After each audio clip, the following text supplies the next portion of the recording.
Hello everyone, you're welcome to The Insight. I am Bable Jonathan. As countries around the globe, particularly developing countries, strive for emergence and growth, and of course the well-being of citizens, cryptocurrency is more and more seen as a strategic tool to achieve these objectives.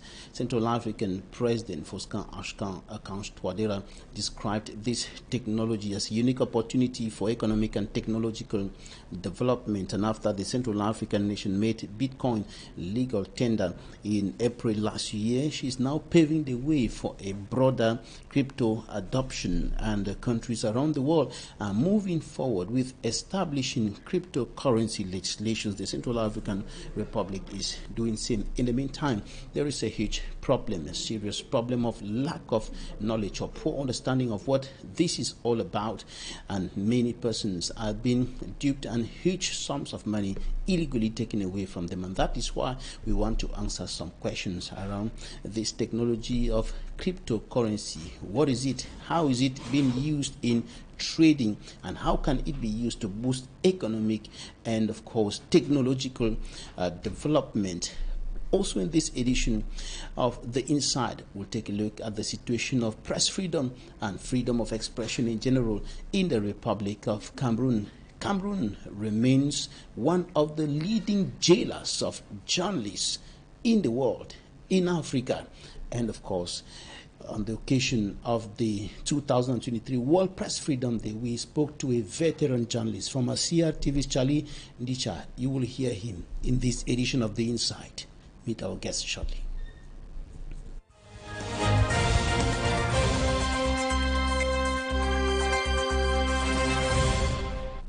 Our guest today, Ronnie Rostan Gayap, he is a digital entrepreneur, trade and trading coach. He's a specialist, an expert in cryptocurrency. You're welcome. Thank you, Mr. Babila. I'm happy to be here. Right. First question, what is cryptocurrency? Okay, first question, what is cryptocurrency? Generally, we have this concept that cryptocurrency is a digital means of exchange. And I would like to define cryptocurrency beyond this, beyond just being a means of exchange or a digital currency that we all use for exchange, purchase of goods and services. Cryptocurrency goes beyond being a digital asset.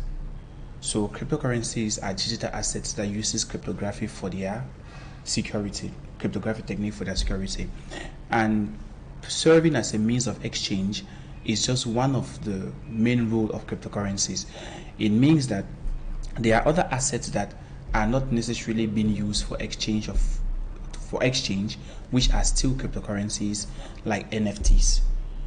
And I believe that in the years to come, in the few years to come, we are going to be hearing more development about the metaverse, whereby most of the avatars, the cars in the metaverse that we are going to be seeing, the icons, everything will be created based on the NFT technology that is called non-fungible tokens, and also which these non-fungible tokens are cryptocurrencies. So cryptocurrencies goes beyond just being a digital means of exchange. A digital means of exchange. What exactly do you mean by that? How is it being used to get goods and services? Okay, being digital means, first and foremost, it is not like our traditional currency that we can touch, feel, right? It is virtual, and it has value as well, which is being backed by the purchasing power, and basically we can use it to purchase goods and services online around the globe. Even physically in some shops today, we can scan and pay with cryptocurrencies. But it's not yet legal tender in Cameroon. The Central African Republic has already adopted Bitcoin as legal tender, and there are other countries that are using this already, and of course legislations have been put in place. But there is a problem of lack of knowledge, and there are issues of illegality around this whole thing. People being duped huge sums of money because of the fact that they engage in the business of cryptocurrency trading and so on. What explains this? Okay, basically, as you've said, there is a problem of lack of knowledge when it comes to cryptocurrency trading. and also when it comes to cryptocurrency in general, a lot of people think that cryptocurrency is just one or two things or something you could just purchase, earn money from it, or investing, because a lot of people contact me on daily basis telling me they want to invest in cryptocurrency, they want to invest their money in cryptocurrency, because in the past few years we've seen a lot of Ponzi schemes that have come to Cameroon, to Africa in general, promising people return on investment. That means they will use cryptocurrency as a mode of payment. So they will create a trading plan and say, okay, today we'll give you 1%, 2%, 3% daily. On a weekly basis, you are going to earn 5%, 7%. And at the end of the day, the main currencies that they are using to transact, to pay the beneficiaries or their investors, are cryptocurrencies. And they use even legit cryptocurrencies like Bitcoin, like Ethereum, like USDT to pay dividends to their investors. But at the end of the day, these schemes are scams, so they end up scamming their investors. That doesn't really mean that cryptocurrency is a scam. They just use cryptocurrency, the ease of transaction that cryptocurrency has, to be able to pay the people that invest with them or to be able to carry out this activity. But beyond going for investment schemes, there are also some cryptocurrencies that are not really backed by anything. So everybody can create a cryptocurrency. You can create a cryptocurrency. I can create a cryptocurrency. Probably you could go to the Binance blockchain and create a cryptocurrency with less than $100. That means with less than 50,000 francs, you can create a cryptocurrency, your own cryptocurrency. And because people have that liberty to go ahead and create their own cryptocurrency, many people use this advantage over people that don't really have understanding about this, to create cryptocurrencies that they later on pull out the liquidity, because liquidity comes with the fact that to be able to purchase and sell this cryptocurrency. So if I create my cryptocurrency today, you should be able to purchase my cryptocurrency, you should be able to sell it back when you have. So if I pull out the liquidity, the money available for these transactions, then definitely your cryptocurrency that you have purchased from me will be worthless. So many people, many Africans, not just Africans, many people that have knowledge about this, they know they can create their own cryptocurrencies. They go ahead, create their own cryptocurrency, fool the masses, they purchase them, and later on the cryptocurrency becomes absolutely useless to them. So there is a problem of knowledge, as you've rightly said, Mr. Babila. People need to understand, people need to know which cryptocurrency they should buy. They need to even know the platform in which they should go and buy those cryptocurrencies. They need to be able to know legit platforms, and even to understand the demand and supply behind cryptocurrency, because we talk about trading cryptocurrencies, right? You can make money with cryptocurrency by, like, let's say, purchasing them, holding them. That is a part of the different advantages that we may be talking. We'll talk about cryptocurrency later. But you can trade cryptocurrency. You can buy a low value asset, then you keep it. When it gains a value, you resell. So a lot of people have used this methodology to fool people to buy cryptocurrency that really don't have any backing, and at the end of the day, they end up being scammed. So I believe that people, they really need to have deep understanding when it comes to cryptocurrency before they can go ahead trading it. And the issue here is how to differentiate between fake cryptocurrency or fake currencies, digital currencies, fake platforms, platforms that are meant to scam people, and the real ones, the authentic ones. Okay. It's a whole process, to be able to identify a legit cryptocurrency. And as a reference, I'm not advertising a platform, so we are not here to advertise a platform, but I believe Binance, which is one of the major crypto exchange in the world, regulated in the US, is one of those platforms where Cameroonians could go to purchase cryptocurrencies. Because most of the cryptocurrencies that is listed on Binance undergoes verification. Because when we talked about crypto, because cryptocurrency are traded on exchanges, they are bought on exchanges. If you want to buy a cryptocurrency, you need to go to an exchange, and they are decentralized exchanges and centralized exchanges. On centralized exchanges, before a cryptocurrency is being brought to that space for you to buy, it must undergo a certain degree of checks to make sure if it's real or fake. But on decentralized exchanges, that's where most of the fake cryptocurrency are being purchased. We will, with time, you can Google on it.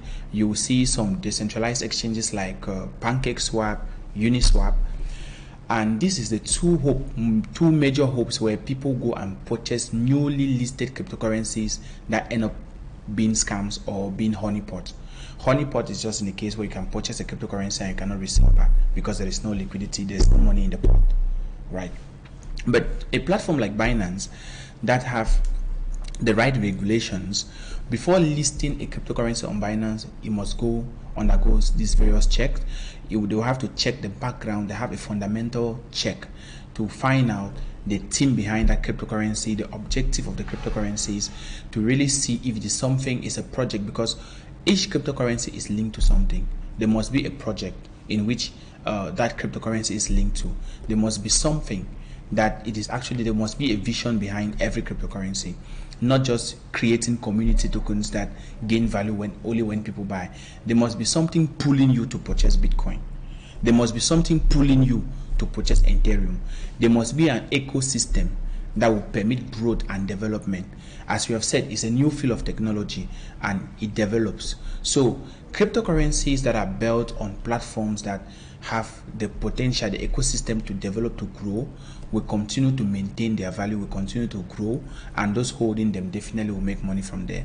So first start by making sure at the beginning, because for those that just want to get into cryptocurrency, just make sure that any cryptocurrency you are buying should first of all be on Binance.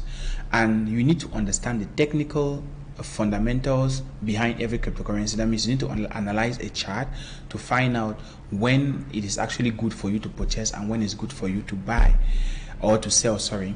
So definitely there's a whole lot, there's a lot of education around cryptocurrency that people really need to acquire. Yeah, now when you look at the fact that the money is not physical, the money is not, you can't touch it, you can't feel it, it's digital.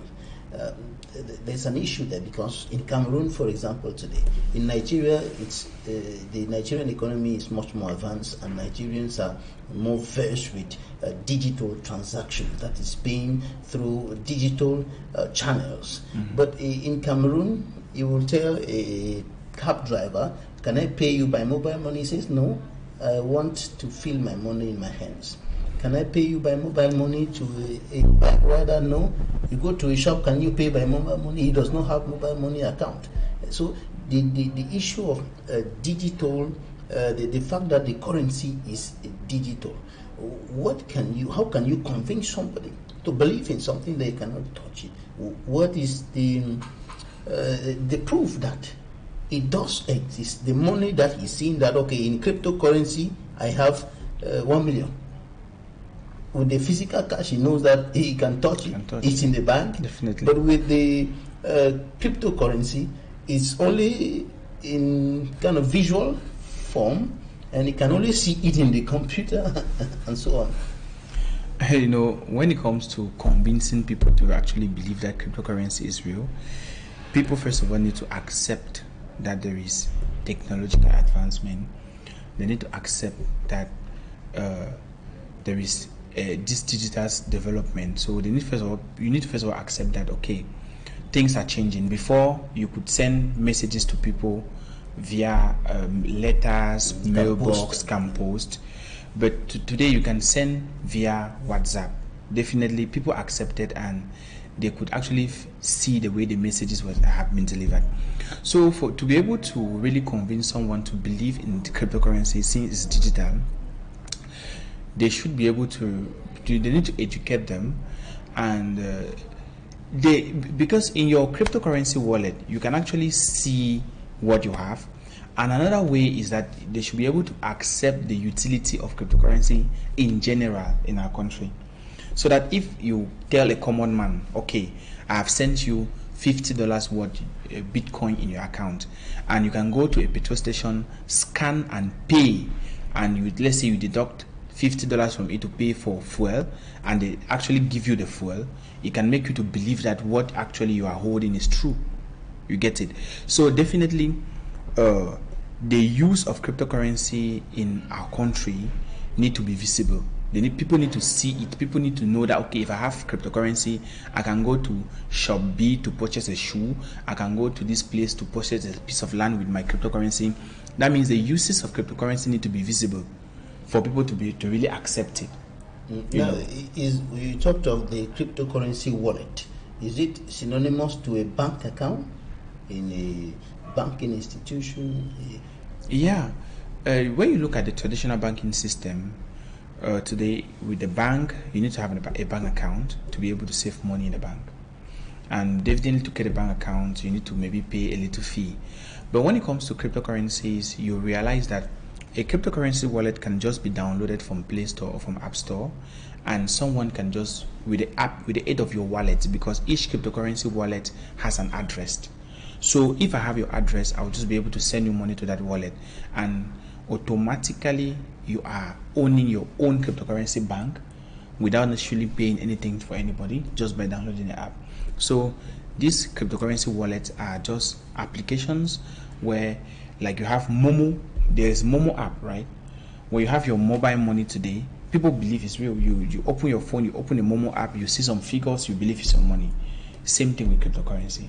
If you open a cryptocurrency app, definitely you will see your balance, what you are having, the different type of cryptocurrency you are having in that account. But now, the advantage of a crypto wallet is that it actually help financial inclusion. You know, like today in Cameroon, not everybody can really own a bank account. If you want to create a bank account, there is a little fee applied to it, and it can really help the common person on the street to actually have access to that global economy by having a crypto wallet. Can the cryptocurrency be transformed into francs CFA, dollars, euros, naira, and so on? Can you convert it into the currencies that are now legal tender in those? Definitely yes, because cryptocurrencies are converted. They are, in some countries, we have crypto ATM machines where you could actually remove your cryptocurrency in cash. And currently today in Cameroon, cryptocurrency is highly demanded. Like, if you have any amount of cryptocurrency today in Cameroon, you can convert it to CFA. Why? Because there is a great utility for cryptocurrency. That means there is something those cryptocurrencies are doing, which is for money transfer. So people today in Cameroon that are trying to move money in and out to buy goods and services, we definitely look for someone who has cryptocurrency.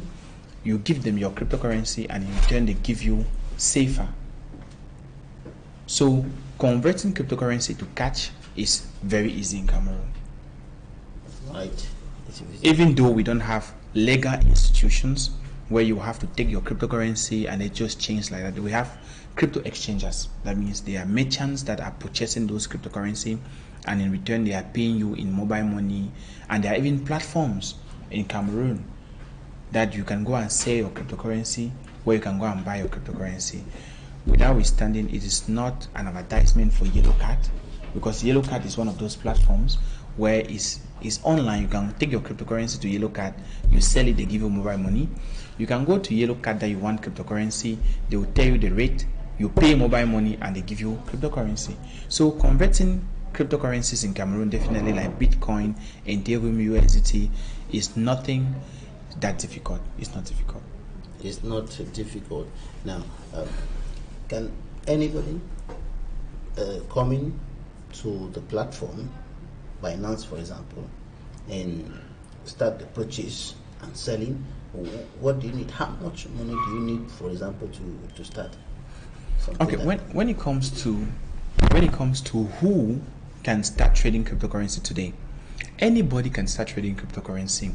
But on Binance, I believe that when you create a Binance account, you need to have regulation. You need to have an ID card. You need to be able to identify who you are. That means you need to own a national identity card, a driver license, or a passport to verify your identity.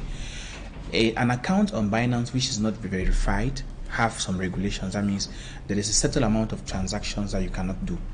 But once you are able to verify your identity, who you are, and also the age limit as well, because I believe that age is not really taken upon. It will come to forex trading account, they will tell you not less than 18 years. But if you have a valid ID card, you can verify your identity and you can start trading cryptocurrency. But now when you talk about the amount of money that is required for, because a lot of people are saying that we want to invest in cryptocurrency, I want to make it clear today that investing in cryptocurrency is not going online looking for those platforms that are telling you that will give you 1% every day or 2% per day. You take your money, you send to a website. That means you buy cryptocurrency, you send the cryptocurrency to a website, and when you open the website, you see that they have given you some gains. No, that's not the type of investment, or that is not the type of getting involved into cryptocurrency that I'm talking about. You could decide with even $50, you open your Binance account. You need first of all to convert the safer to cryptocurrency. When it comes to cryptocurrency, we have stable cryptocurrency and volatile cryptocurrencies. So you need first of all convert your safer to a stable cryptocurrency like USDT, which you can now use it to purchase other cryptocurrency on Binance. And when you purchase them, you hold, like you can, let's just say Binance, on Binance today, the rate could be, let's say, $29,000 for Bitcoin. It doesn't mean you need $29,000 to purchase Bitcoin. You can purchase a small fraction of Bitcoin worth $50. And if the value of Bitcoin goes up, let's say 2%, it means that the money you used to buy Bitcoin has gained in value, have increased in value 2%, which now you can now convert back the money to a stable form. And you see that if you have purchased Bitcoin for $50, while converting it back after gaining some value, you may be converted, let's say $53, $55. So in return, you have gained $5 for purchasing and holding Bitcoin. So you can start even with 10,000 francs, even with 5,000 francs. Now what you need is how much you really want to gain. Do you really want to make it a source of income? Then you should be able to invest most money.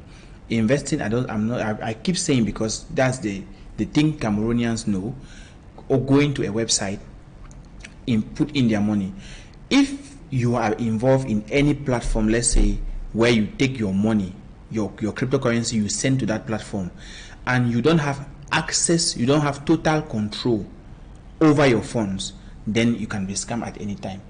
So if there is a website that you have sent your money to, and then you believe that every day they will be giving 1%, 2%, 0.5%, as long as the money is not in your wallet, you send the money to a website, just know that you are not in control of your money, and at any time you can be scammed.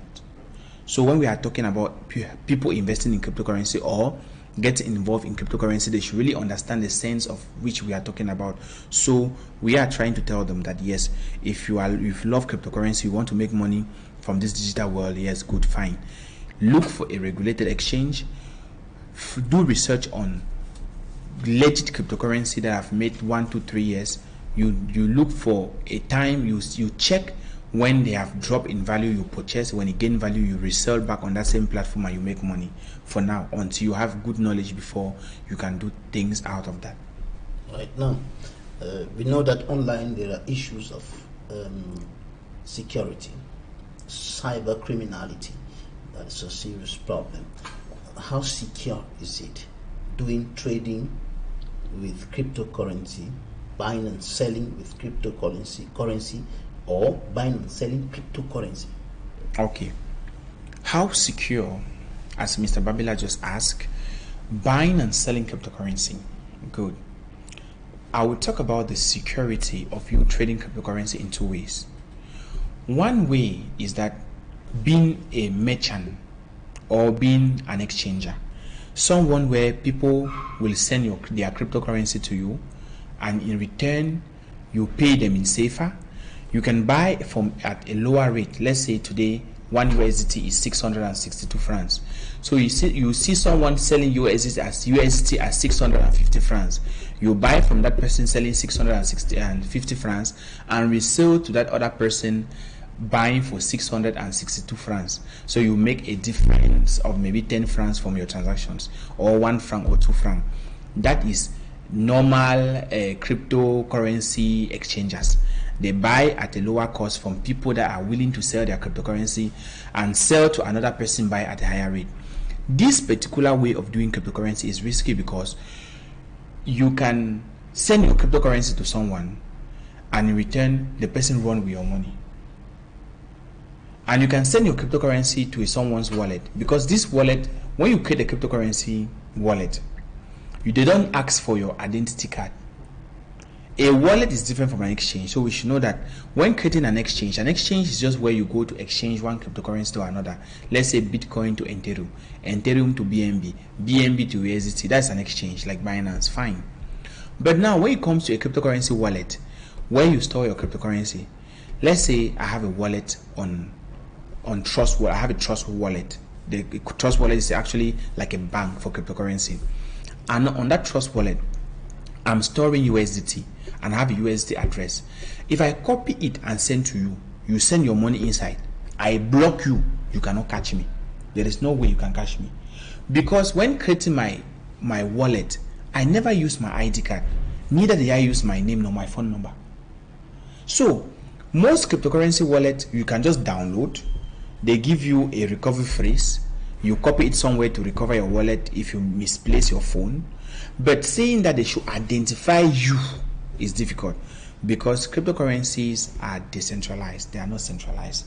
Most is not, because when we talk about banking, when you go to the traditional banking system, it is centralized, and you need to verify yourself. They need to verify you when creating a bank account. In Africa, you have bank, for example, exactly coordinating banking system. They need to check even where you are staying, your plan of localization, to open to you a bank account, so that tomorrow if you scam someone, they can check those data to get to trace you. But for cryptocurrency, it's not like that. It doesn't have those security. It is quite risky at the level of that someone can scam you, and you really need a lot of technology to be able to trace the person. So my dear friends, my dear people, if you are investing in cryptocurrency, know that you need to get someone who you trust. Because in Cameroon today, there is no public place or a place where me and you can go and send our cryptocurrency to their wallet and they pay us cash there and there legally. There is none. That means there are just people around who buy and sell those cryptocurrency. They buy from you and give you safer. So this is the first part, the first way of that people are trading cryptocurrency. Now the second way now is on the exchanges like Binance. Now on Binance, when I say you buy an asset, let's say on Binance you have converted your USDT to your stable cryptocurrency called USDT to Bitcoin. Bitcoin gains in value. It gains some value, and you resell it back. You are reselling it back on that Binance platform, and you don't need to see who is buying from you. You understand? You don't need to know who is buying from you. There is very secure. You can easily turn your Bitcoin that is volatile, that has gained value, to a stable cryptocurrency, let's say USDT, without seeing your other partner.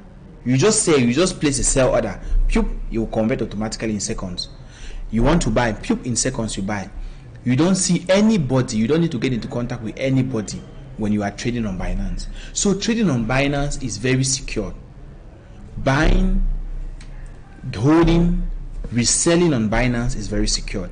But we also have pay-to-pay transaction on Binance. That means on Binance, you're a Binance user, I'm a Binance user.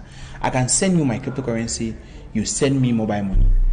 It's also a little bit secured to a certain extent. But people, when you are transacting with cryptocurrency, you need to know who you are dealing with. You need to be sure. It is better you seek for an intermediary, like you seek for a middleman who you trust. You can give your money to the person and say, please help me, buy me cryptocurrency from someone you know is legit.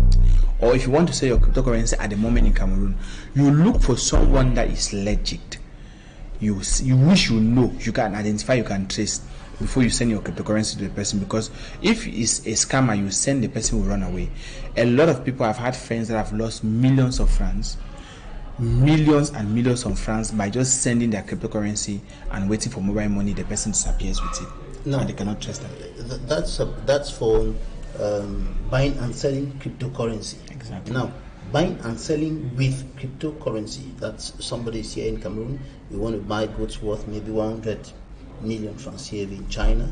How do you make sure that the money that the francs CFA that you're putting in to buy with the cryptocurrency in China is not swindled along the way, or you don't get to have the money into wrong hands? Okay, definitely. When you talk about buying and selling or doing international transaction with Bitcoin or with cryptocurrencies, it has a degree of security because most companies or most shops or people that are actually accepting cryptocurrencies for their services or for their goods, they use what we call a payment processor. So the payment processor will make sure it collects the money from you and deliver it to the seller of the goods or services. So somebody will not just tell you on WhatsApp, sending a wallet and you send money inside.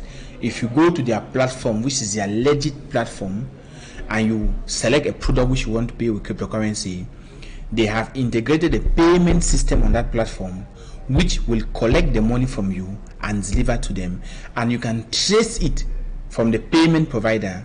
They can trace and say, okay, this money left from you to this their wallet. So there is now the trust of payment processors come into play. So we need to make sure that we are buying from a company that is using a trusted payment processor who will not come and lie that I have not received your money. But there's always trace. You can see where your money has moved to from one wallet to another, and the payment processor can keep you updated of what has happened. And let me not lie to you, for the past few months or past few years, the best way and the most secure transaction that I've done have been through cryptocurrencies. That means I've never had a case where I have done a cryptocurrency transaction, I don't receive the cryptocurrency, or I send payment to. I'm a forex trader. I'm a mentor. I trade forex, and on daily basis, I fund my trading account using USDT on Equinoxe, which is my forex brokerage. On Equinoxe, I fund my account with cryptocurrency. When I send it, it always gets to them, and when they pay me, it always gets to me in lesser time than mobile money. There are some times that we are even using mobile money on those platforms, the payment processors, because even to buy goods and services using mobile money, there is a payment processor that comes to play. So sometimes the payment processors are even prompt to attack than those of cryptocurrencies. There are times that when we want to do a deposit on our exchanges, we realize that mobile money is disturbing for days, for weeks. But in the case of cryptocurrency, you may not find that. So there is a great degree of security. Good internet connection. Exactly. All of that goes. Exactly. Internet connection. Okay, we're going to take a look at what the newspapers reported this week, and we'll be right back in some few minutes.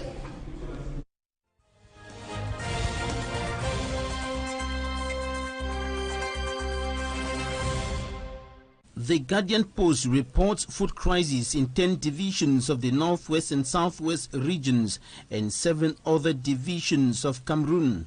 In another issue of the paper, suspected separatist fighters reportedly killed 3 soldiers and a biker in Pendamboko, littoral region of Cameroon. Talking about the expansion of communication services, Municipal Update says rural communities deserve more attention. The Herald Tribune reports for Nangwafo the 4th request for a secondary school in Tambeng. The Post Weekender carries front page stories on the death of Equinoxe correspondent Jacquino Molong in an accident on World Press Freedom Day, a day in which narrated horrifying tales pleading for proper health care and an end to the Anglophone crisis.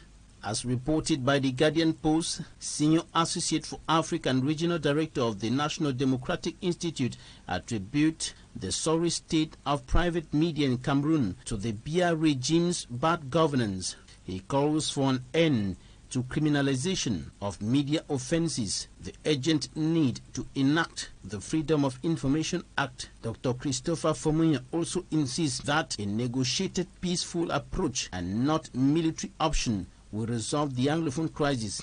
Newswatch qualifies Dr. Fomunya's remarks on press freedom as weapon for Cameroon's suffocating press. The Horizon highlights the last position occupied by Cameroon in Africa in terms of press freedom. Cameroon Tribune projects communication minister's warnings against non-respect of ethics and deontology of the journalism profession. On the front page of The Median, Savannah Energy tells Le Jour newspaper that President Biya's son, Frank Biya, has no stakes in the company and consequently in the Chad-Cameroon pipeline conflict. According to The Voice, the president of the Southwest Regional Assembly warns contractors that the institution is not a private entity.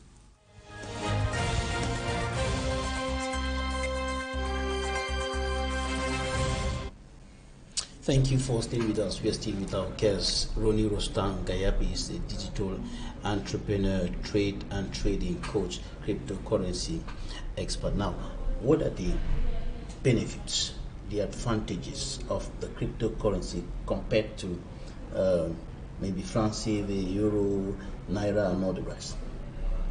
Okay, when it comes to the advantages that accompany cryptocurrencies in comparison to our normal currencies, those are fiat. One of the main advantages here is cost of transaction.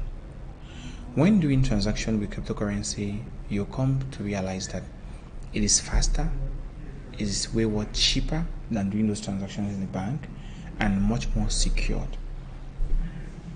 And people can easily move huge sum of money in and out of any country with cryptocurrency at a very less time. That means seamlessly in seconds at a very, very low cost.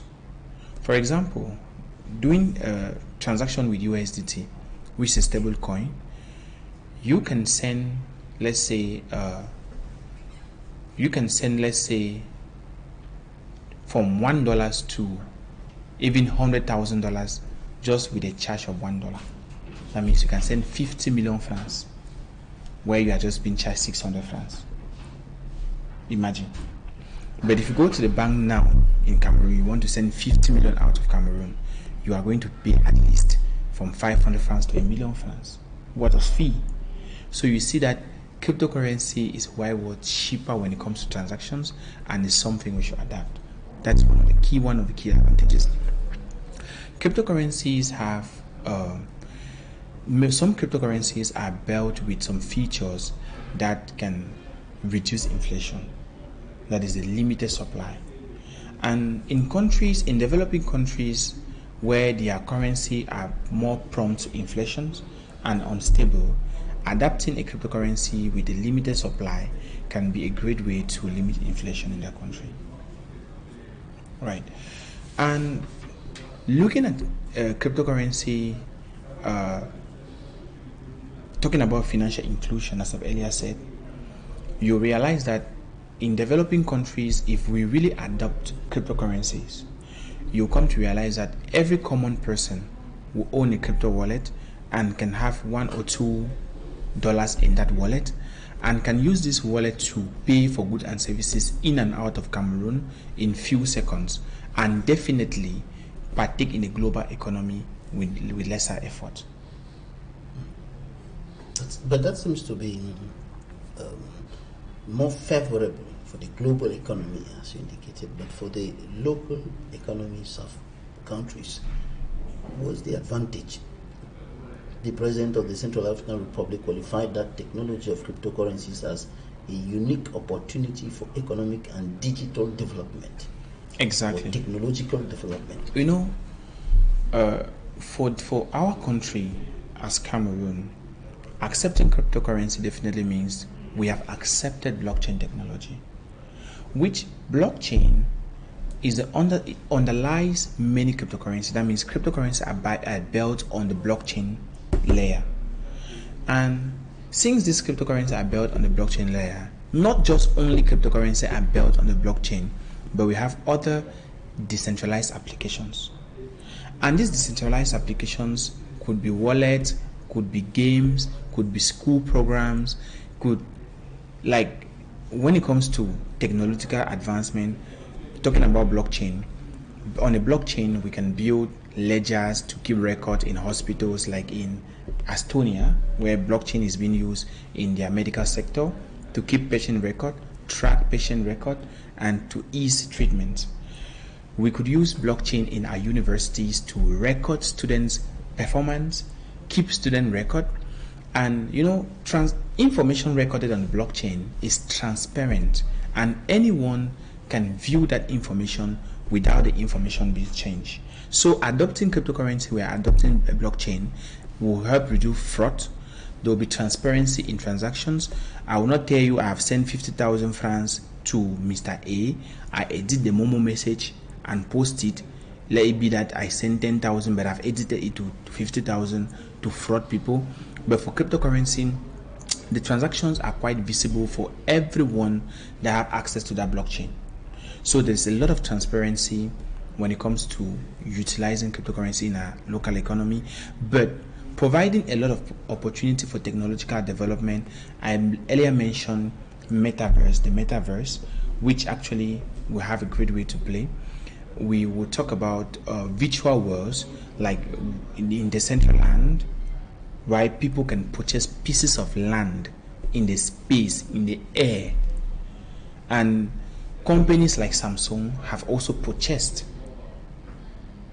in the space. So like Equinoxe TV could have its station in the metaverse. It could have its station maybe in the central land. The central land is a platform where people like have plots of land in the space where they have purchased. It's a whole virtual economy. That means blockchain technology bring about a whole virtual economy, a virtual space where NFT developers are going to make money. Blockchain technology have a broader space for developing countries to help them to grow, to advance, to create more jobs. If a lot of people start learning about NFT development today in Africa, in Cameroon in particular, you look at the deviation that Facebook is taking from Facebook to Meta, and Facebook is actually looking at creating a virtual world which your physicality will be able to connect to that world. And in that particular world, people are going to have avatars, like small images of themselves. They'll be able to change their clothes. As we are here, we could be in a virtual world. I may want to change my clothes, buy a new car in the metaverse, build a new house in the metaverse, a beautiful shoe in the metaverse. Now we need NFT developers, because I'll be buying those things for my avatar in that virtual world. So already, if people in our country begin to think how they can seize opportunity in the virtual world that it is being created even by Facebook, you'll come to realize that a lot of Cameroonians will seize this opportunity, will have new jobs, will actually have new skills to feed themselves from this digital economy. So accepting cryptocurrency is accepting a lot of great things. What you just said now sounds quite abstract. Buying a car, the visual world, car that you can't see, building a house there, definitely, and all those things.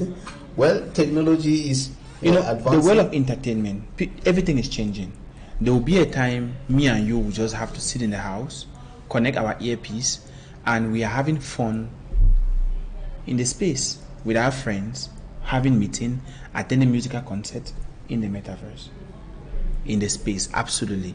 And now people that have seen this vision and have acquired skills that is necessary to manage such platforms, that is necessary to generate income from those platforms. And as we are discussing, all of these things is coming together because of blockchain. You are seeing what blockchain is bringing. So there is a lot. Now, in terms of opportunities, in terms of facilitating transactions, the movement of money within the economy, how can that go? How will that go a long way to boost the economy of a country? like the Central African Republic that has already adopted Bitcoin as legal tender. Now, when we talk about trying to facilitate transactions in an economy like ours, we can clearly accept that we have companies like MTN Mobile Money, Orange Mobile Money. You can enter a taxi today and decide to scan the code of the driver and pay with mobile money. You can decide to go to a pharmacy, you purchase your drug, you pay with mobile money, creating a cashless economy, which is true. But now, if you are comparing that cashless economy to the cashless economy of cryptocurrency, you will see that they will know the limitation that this present cashless economy is having. When we cryptocurrency, those limitations will be uplifted. Daily limit for transactions will be uplifted. Speed of transactions will be uplifted. And also, where the transaction can be done, you will be able to connect our local economy to the global economy. If you want to buy something from the state right now, you will not be able to use mobile money. Even though we have the cashless economy using MTN Mobile Money, Orange Mobile Money, you can buy in a shop in America right now with mobile money. But cryptocurrency is going to break that boundary to go beyond our local, to link our little economy, to link the common man. That's what I keep saying, because it will be an opportunity for growth. It will be an opportunity for growth because Mr. Peter from Bamenda will be able to send, let's say, or to be able to transact with Mr. This in US in very less period of time. So it's going to create a cashless economy, which is already existing. Because if we want to talk about the issue of not having change when you go to a store, it will not really make more sense, because we already have methods which we can use, even though people are not informed, because there is a problem of information and education. Because even in Cameroon today, the economy can be cashless. If everybody adopt just mobile money, that means we can pay in shops, we can pay in taxi using mobile money, we can pay left and right. But now this mobile money, they have daily limitations. They will tell you cannot transact more than 1 million a day, except you're having a merchant SIM. But cryptocurrency is going to place that common person that is not having a merchant SIM card to be able to do $1 million transaction a day, to be able to do 1 million, 2 million, 10 million, 50 million, spend it a day with no limitation. Well, that's quite interesting. I want us to take an interview right now. In the place of interviews of the week, we're bringing to you an extract of what veteran journalist, former CRTV's Charlie Ndicha told Annabella in Talking Point concerning press freedom in Cameroon, and Cameroon is still occupying the last position, so to speak, on the African continent, and that's as far as press freedom is concerned. Cameroon is still a leading jailer of journalists in the Republic of Cameroon, and on the occasion of the 2023 World Press Freedom Day, Nabila talked to Charlie Ndija. Take a listen to him.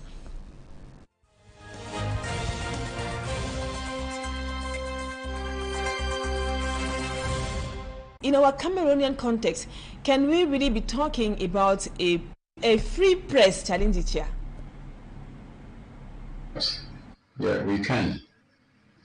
But we can do that only with recourse to the hackneyed utterance of the one-time dictator and butcher of Uganda, Idi Amin Dada, who said, we're supposed to have said, or quoted to have said, when they're talking of freedom of speech. Yes, go ahead and have your freedom of speech. I guarantee you that, but I wouldn't guarantee you freedom after speech. That is the situation in which our press freedom, what is called press freedom in Cameroon is now. From what you're saying, Charlie Ndija, it means press freedom in Cameroon is somehow limping. What can be the reason for that? Quite a good number of frivolous cases where journalists are arrested and taken to court. Some of them are murdered outright. You want me to be repeating the fact that Bibingota died in detention. He had approached a top official of this nation for to ask questions following an investigation that he was doing, and he never came out alive. You have Wazizi, who was taken away by an armed people, and almost a year afterwards, we only heard that he had been rendered food for the worms. He was dead meat. Recently, you have Martinez, who sang like a lark. He sang like a popinji. And as we talk, he's cooling his feet in a dormitory, in a cold dormitory somewhere in Yaoundé. He's dead meat. So those who, if you want to take the risk, then of freedom of press in Cameroon, then adopt the principle of volentin, the principle of volentin non fit injuria, and face the music. You are like getting into a boxing ring with a giant called Mike Tyson, and thinking that you would avoid a black eye. No, Tyson will box the hell out of you. But since you voluntarily accepted to box with Mike Tyson, that is your cup of tea. And now, according to you, Uncle Charlie, who should be responsible for the several problems, especially the threat journalists in Cameroon face almost on a daily basis as they go about their job? I think that the system was designed in such a way as to render the journalism profession an all-comers enterprise, such that every Tom, Dick, and Harry got into it. And let me quickly note here that some of those, a good number of the journalists or reporters that have ended up in Sing Sing, that have ended up being arrested or run into trouble, ran their mouths pretty much. And they didn't, they just assumed that, okay, because I report for this media, I report for this, I can say anything and go scot-free. But those who are responsible is the people who created the troubling environment, those in government who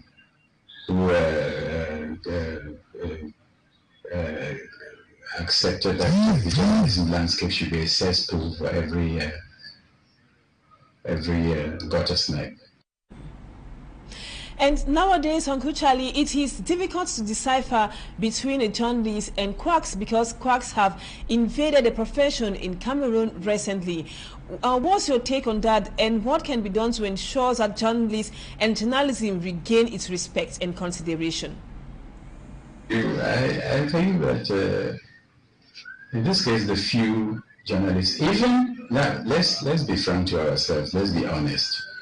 Even those, some of our colleagues who have passed, who were lucky to pass through the portals of journalism training institutions, are not better than the quacks.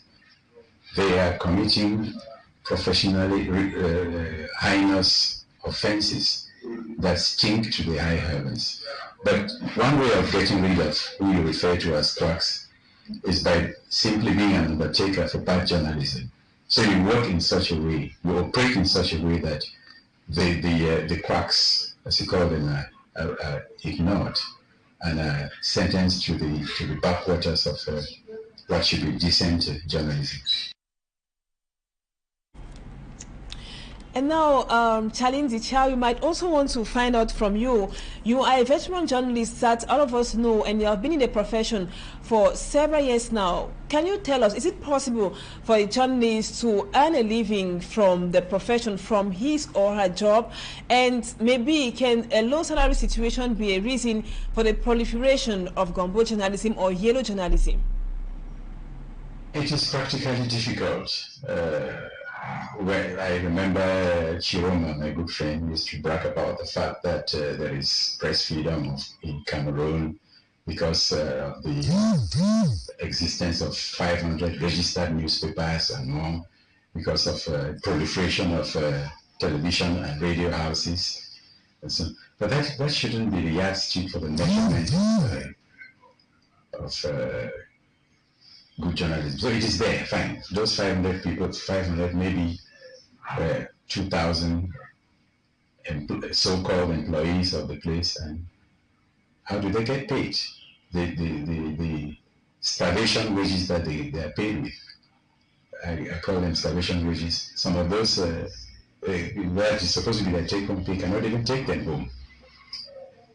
Somewhere along the line, there's just a sprinkling of media houses in this country that can actually satisfy those they employ financially. And that is CRTV, Cameroon Tribune, to some extent. I don't know about the man who is in Sing Sing for being linked up with Martinez, Vision Cat, and so on and so forth. Otherwise, what most of the reporters or media owners do now is a sorry thing. It's a sorry thing. It's just, as I call it, cocktail journalism, or journalism of the next of kin. They are on the bed partners or bed material for money bags and other dubious politicians and administrators. So they cut corners. To be very frank with you, it is difficult, especially in newspaper publishing in this country. In the English-speaking sector, it is better for the francophone media that they have those who buy, and then they have the advertising market. But you know the prurient and sleazy things that most of our publishers do in order to keep afloat, to stay afloat in the media landscape. It is hardly possible. You must cut corners. You can't earn your keep from practicing real journalism in this country. It's a lie. I have been there and I know. Except you compromise.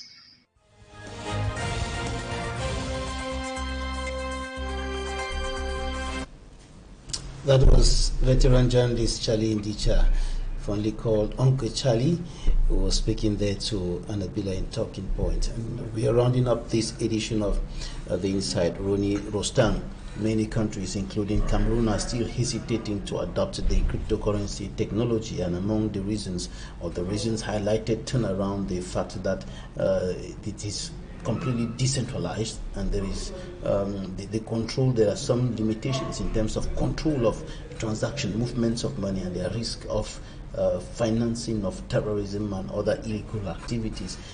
What do you respond to this?